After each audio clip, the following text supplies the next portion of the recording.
Hello students, today we will start new chapter, some basic concepts of chemistry. In a previous video lecture, we have seen few basic points in chemistry. That is, what is meant by element, what is meant by compound, what is meant by matter and classification of matter, what is meant by mixture, types of mixture we have seen, what is meant by molecule, atomic number, atomic mass, या सर्व गोष्टी आपण बघितल्या. आणि आज आपण directly या चॅप्टरला start करूयात. केमिस्ट्रीची डेफिनेशन बघितली, ब्रांचेस ऑफ केमिस्ट्री बघितले आणि या चॅप्टरमध्ये पण त्याचा थोडासा भाग आहे क्लासिफिकेशन ऑफ मॅटर, तो पण त्यात कव्हर झाला आहे. तर आज आपण पाहूयात nature of matter. What is mean by matter we have seen. आपण बघितले मॅटर म्हणजे काय, anything around us which occupies space or which occupies volume and possesses some mass is called as matter. Anything around us which possesses mass and occupies volume is called as matter. This marker pen is matter, board matter, mobile matter, anything around us. And that all matters are having in only three physical states. Only three physical states. Now we will see states of matter. States of matter. कुठलाही matter असतो म्हणजे anything around us is matter. But आता marker आहे, त्याची physical state काय, solid आहे. Mobile आहे, physical state त्याची कोणती आहे, सॉलिड आहे. बोर्ड आहे, solid. Water, liquid. Oil, liquid. Oxygen, gases. Nitrogen, gases. म्हणजे जेवढे काही मॅटर आहेत that matters present in either one physical state from this three physical state. कुठल्या तरी एका फिजिकल स्टेट मध्ये असतील ते. Okay, there R main three physical states of matter, solid, liquid and gases. आणखी दोन फिजिकल स्टेट आहेत, ते खूप रेअर आहेत, लक्षात राहण्यासाठी राहू द्यात. Plasma and super cooled solid.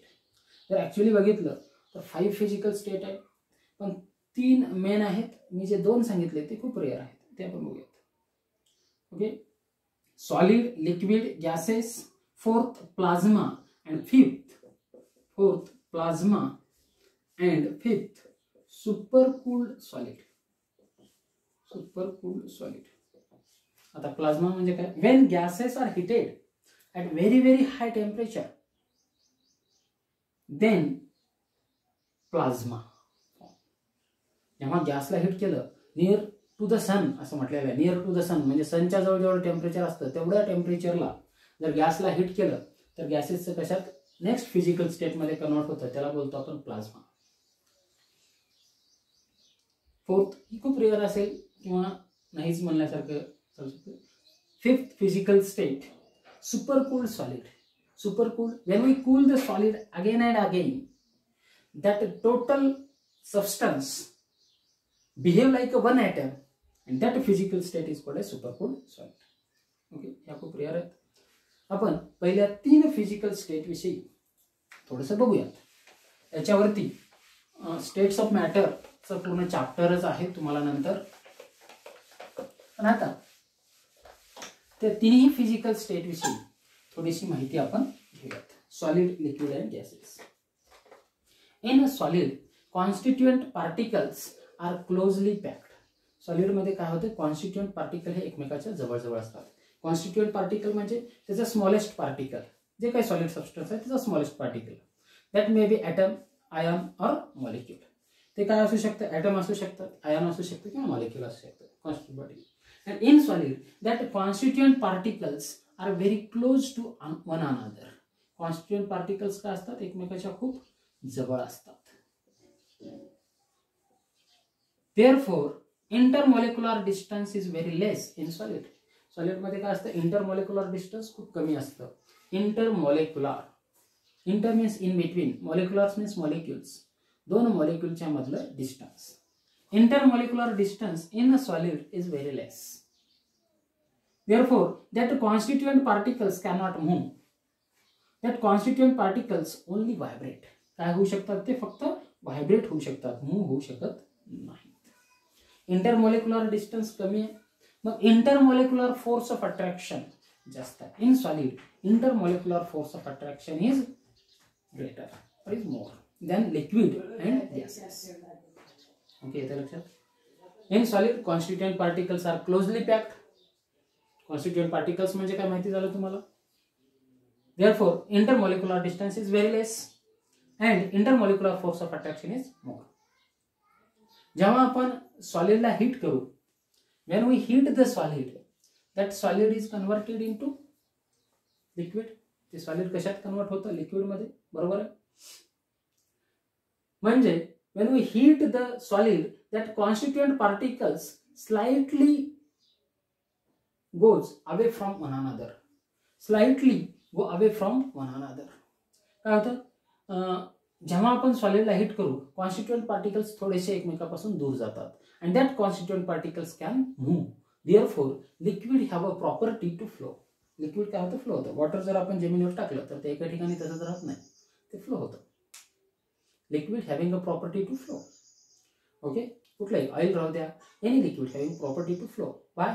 Because in liquid constituent particles are slightly away from one another. Therefore that particles can move. Hence liquid have a property to flow. त्यामुळे लिक्विडमध्ये काय प्रॉपर्टी फ्लो होण्याची आहे. लिक्विडमध्ये कॉन्स्टिट्युएंट पार्टिकल हे एकमेकांपासून थोडेसे दूर असतात. म्हणजे intermolecular distance in liquid is greater than the intermolecular distance in solid.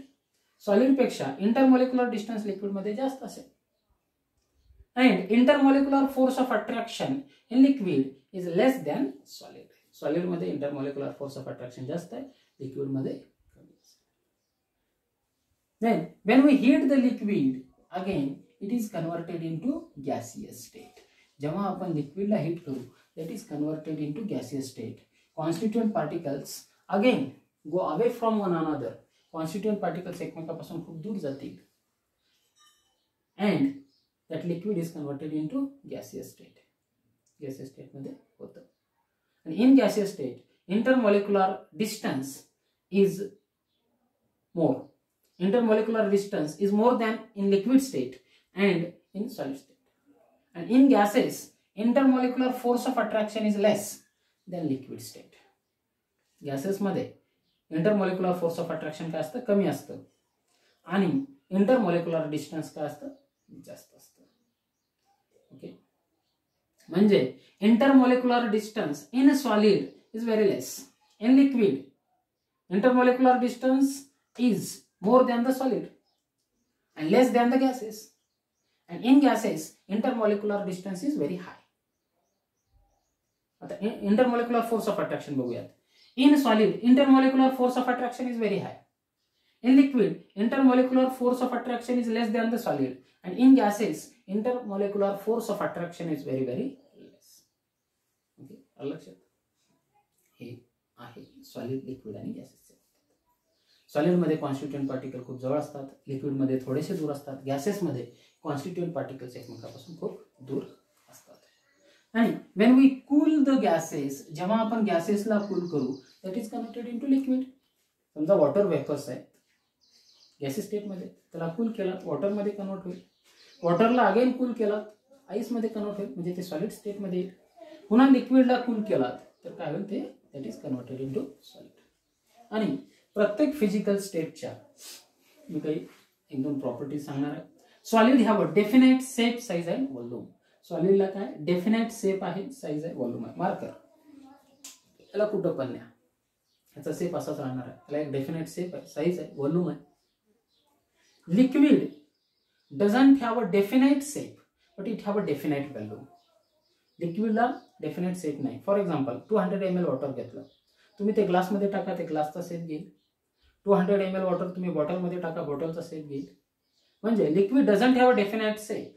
It take a shape of a vessel in which that liquid is placed. But liquid have a definite volume. लिक्विडला काय definite volume आहे. समजा 200 ml water ग्लासमध्ये टाका, measuring सिलेंडरमध्ये टाका, बॉटलमध्ये टाका, 200 ml राहणार म्हणजे definite volume आहे. Gases do not have a definite shape and definite volume. गॅसेसला डेफिनेट शेप पण नाही आणि डेफिनेट व्हॉल्यूम पण नाही. आता याच्यामध्ये आणखी पुन्हा दुसरा पॉईंट आहे, kinetic energy of molecules in solid state is 0.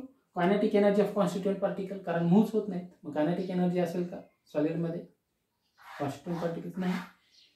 And kinetic energy of molecules is greater in gases.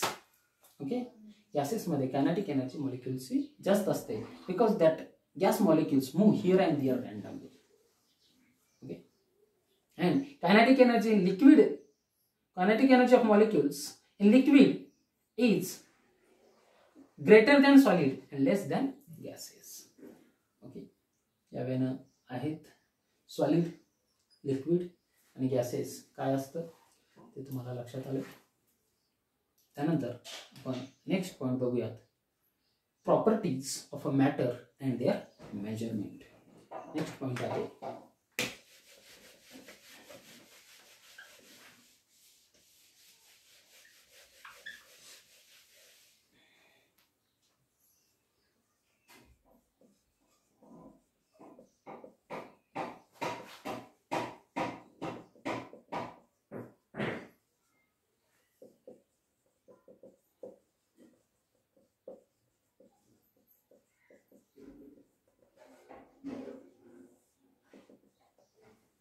Properties of a matter and their measurement. याच्या अगोदर एक पॉईंट होता क्लासिफिकेशन ऑफ मॅटर, तो आपण मागच्या लेक्चरमध्येच बघितलाय. Matter is classified into 2 substances, pure substances and mixture. Pure substances are classified into 2 types, element and compounds, and mixtures are classified into 2 types, homogeneous mixture and heterogeneous mixture. ठीक आहे, आपण बघितले. Elements are classified into 3 types, metal, non-metal and metalloids. Okay, ते classification of matter आपण मागच्या लेक्चरमध्ये बघितले आणि एलिमेंट म्हणजे काय वगैरे झाले. तर नेक्स्ट पॉईंट आपण घेऊयात, properties of a matter and their measurement. मग प्रत्येक मॅटरच्या काहीतरी प्रॉपर्टीज आहेत. मग त्या प्रॉपर्टीज आयदर फिजिकल प्रॉपर्टीज और chemical properties. Properties of matter are classified into 2 types, 2 types मध्ये क्लासिफाय केलेला आहे. Number 1 physical properties and number 2 chemical properties.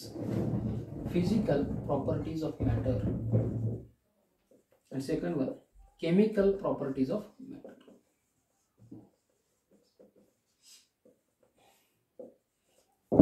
आता लक्षात घ्या, थोडक्यात जर बघितलं फिजिकल प्रॉपर्टीज म्हणजे मॅटरच्या अशा प्रॉपर्टी ज्याच्यामध्ये केमिकल चेंज होत नाही, केमिकल कंपोजिशन त्या मॅटरचं चेंज होत नाही. आणि केमिकल प्रॉपर्टीज ऑफ मॅटर म्हणजे मॅटरच्या अशा प्रॉपर्टीज ज्या मेजर करत असताना किंवा ऑब्झर्व केल्यानंतर केमिकल कंपोजिशन मॅटरचं चेंज होतं, त्याला बोलतात chemical properties. Okay, physical properties of matter पहिल्यांदा बघूयात, त्याची डेफिनेशन सांगतो, लक्षात घ्या. मी मिनिंग सांगितलं, प्रॉपर डेफिनेशन नाही सांगितली. अशा प्रॉपर्टीज मॅटरच्या की जे मेजर करत असताना काय होत नाही, केमिकल कंपोजिशन त्या मॅटरचं चेंज होत नाही, त्याला बोलतात फिजिकल प्रॉपर्टीज. फॉर एक्झाम्पल त्याचं कलर आहे, मास आहे, व्हॉल्यूम आहे, ओके, बॉइलिंग पॉइंट आहे, मेल्टिंग पॉइंट आहे. These are the physical properties of matter. Definition आहे का, the properties of a matter which can be measured or observed without change in chemical composition of substance is called as physical properties. म्हणजे त्या major करत असताना त्या सबस्टन्सचं chemical composition change होत नाही, त्याला बोलतो आपण फिजिकल प्रॉपर्टीज. फॉर एक्झाम्पल समजा वॉटरचा मेल्टिंग पॉईंट घेतोय आपण, सॉरी वॉटरचा बॉइलिंग पॉईंट, लिक्विडचा बॉइलिंग पॉईंट घेतोय, त्यावेळेस वॉटरचं H2O चं H2O2 होतं का, किंवा H2O चं H2+O2 होतं का, नाही. म्हणजे केमिकल कंपोजिशन वॉटरचं चेंज होत नाही, therefore boiling point is a physical property. Suppose वॉटरचं व्हॉल्यूम मोजतोय, वॉटरचं मास मोजतोय, त्यावेळेस त्याचं केमिकल कंपोजिशन चेंज होतं का, नाही, therefore that are physical properties. आल्या लक्षात, त्याची डेफिनेशन पण आणि फिजिकल प्रॉपर्टीज कुठल्या असतात. The properties of matter which can be measured without change in chemical composition of substance is called as physical properties. त्याच्यामध्ये मग तुम्हाला कलर आलं, फिजिकल स्टेट आलं, एखाद्या कंपाऊंडची किंवा कुठल्याही मॅटरची फिजिकल स्टेट सांगायचं असेल त्यावेळेस त्याचं काही केमिकल कंपोजिशन चेंज करावं लागतं का? नाही. Colour, physical state, melting point, boiling point, density,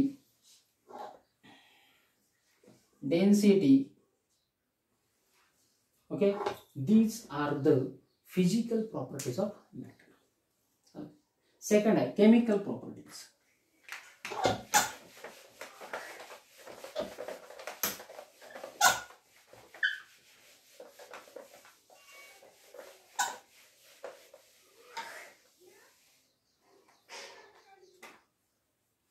Chemical properties of matter.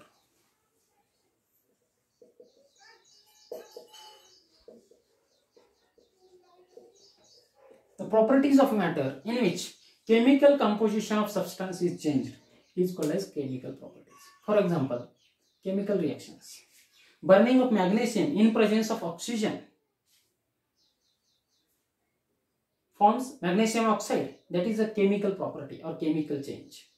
Burning of methane converted into CO2 plus H2O. That is a chemical property. म्हणजे chemical reactions. Okay? त्याला बोलतात chemical properties. For example, burning of magnesium in presence of oxygen. magnesium ला burn केलं in presence of oxygen. magnesium आहे oxygen. अगोदर याचं chemical composition मॅग्नेशियमचं काय होतं? फक्त Mg होतं. ऑक्सिजन सेपरेट होता. जेव्हा हे बर्न केलं त्यावेळेस काय तयार झाला? मॅग्नेशियम ऑक्साईड तयार झाला, MgO. म्हणजे केमिकल कंपोजिशन चेंज झालं. This is a chemical property. Chemical properties मध्ये फक्त केमिकल रिएक्शन्स येतात. ओके, आलं लक्षात? Physical properties and chemical properties हे तुम्हाला लक्षात आलं. Next point, measurement of properties.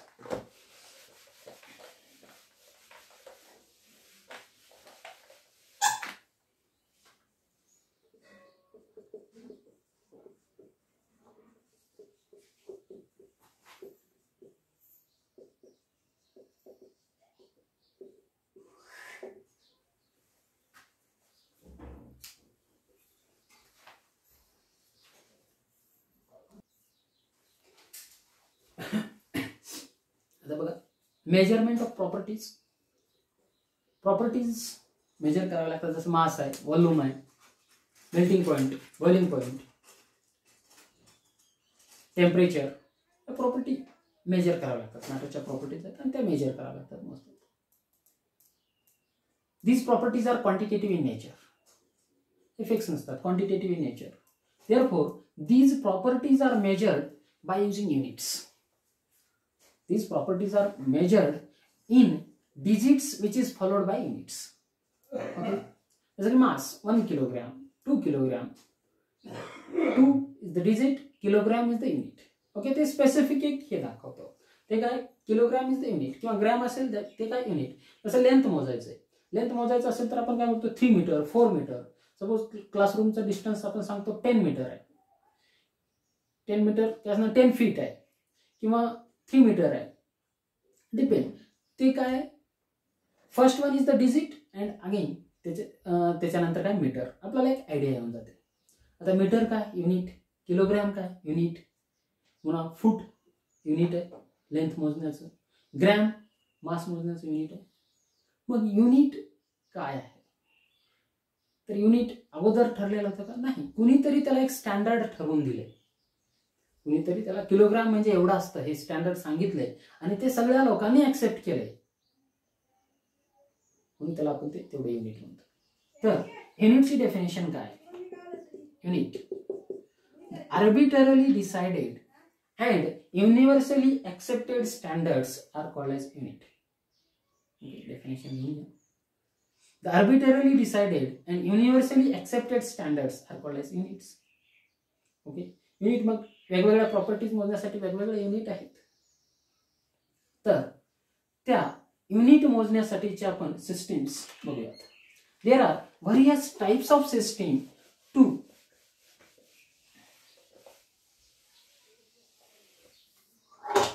वेगवेगळ्या सिस्टीम्स आहेत.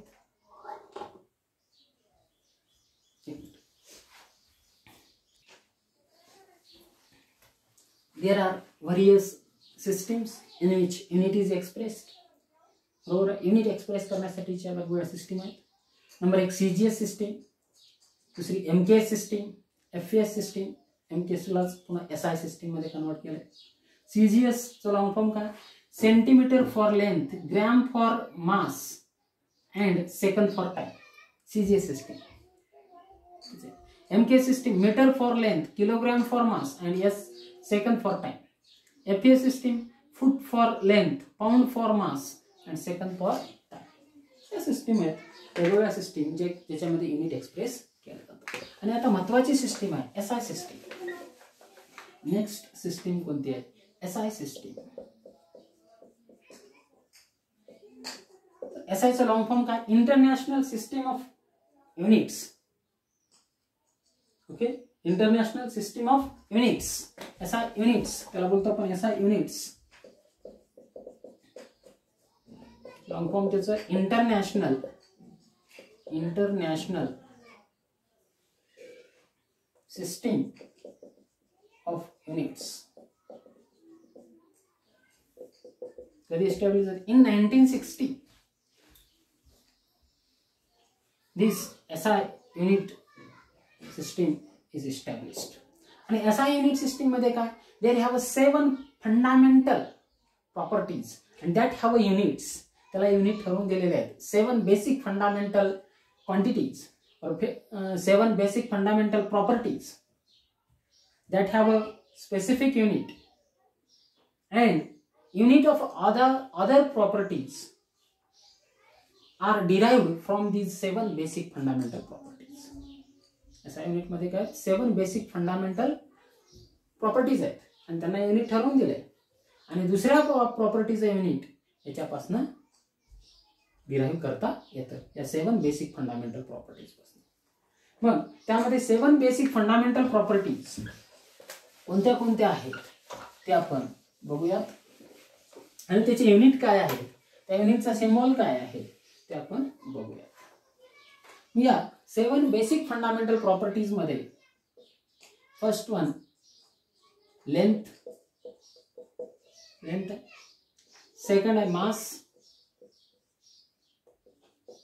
थर्ड थर्मोडायनामिक टेम्परेचर दिले. Time temperature. फोर्थ आहे temperature. Fifth amount of substance.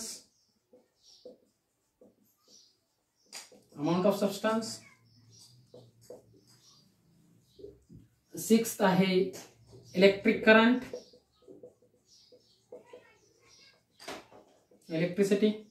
Seventh आहे ल्युमिनस इंटेन्सिटी.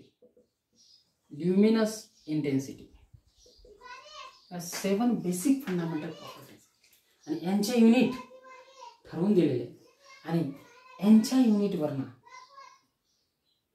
दुसऱ्या प्रॉपर्टीजचे युनिट डिराईव्ह करतात. आता लेंथ डिनोट कशाने करतात? Symbol of this properties. आता आणखी आपण युनिट बघत नाही. Length is denoted by L, mass small m, time small t, temperature capital T, amount of substance याचं युनिट आहे मोल, n डिनोट करतात. इलेक्ट्रिक करंट I आणि ल्युमिनस इंटेन्सिटी IB. ओके, आता लेंथचं युनिट काय? SI unit metre. लेंथचं unit काय? Metre. मासचं युनिट SI युनिट काय? किलोग्रॅम. पुन्हा टाइमचं युनिट काय? सेकंद. SI युनिट सर्व CGS SI सेकंदच आहे.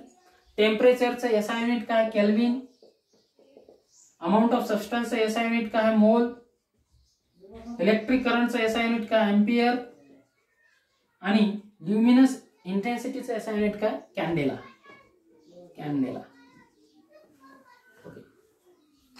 आता या युनिटचं शॉर्ट फॉर्म मध्ये सिम्बॉल काय त्या युनिटचं? तर मीटर साठी स्मॉल m, किलोग्रॅम साठी kg, सेकंद साठी s, केल्विन साठी कॅपिटल K, मोल साठी MOL मध्ये लिहितात. मोल पूर्ण लिहिलं तरी चालेल. एम्पियर साठी A, कॅन्डेला साठी C. ओके, हा चार्ट आहे. According to SI unit system, they have 7 basic fundamental properties and that have a unit, and unit of other properties is derived from these 7 basic fundamental properties. The 7 basic fundamental properties कोणते आहेत ते आपण बघितलं. त्या fundamental प्रॉपर्टीचा symbol त्याचं SI unit आणि त्या युनिटचं symbol आपण बघितलं. हा चार्ट तुमच्या बुकमध्ये पण आहे, पाठ करून ठेवा. नेक्स्ट पॉईंट आपण नेक्स्ट लेक्चरमध्ये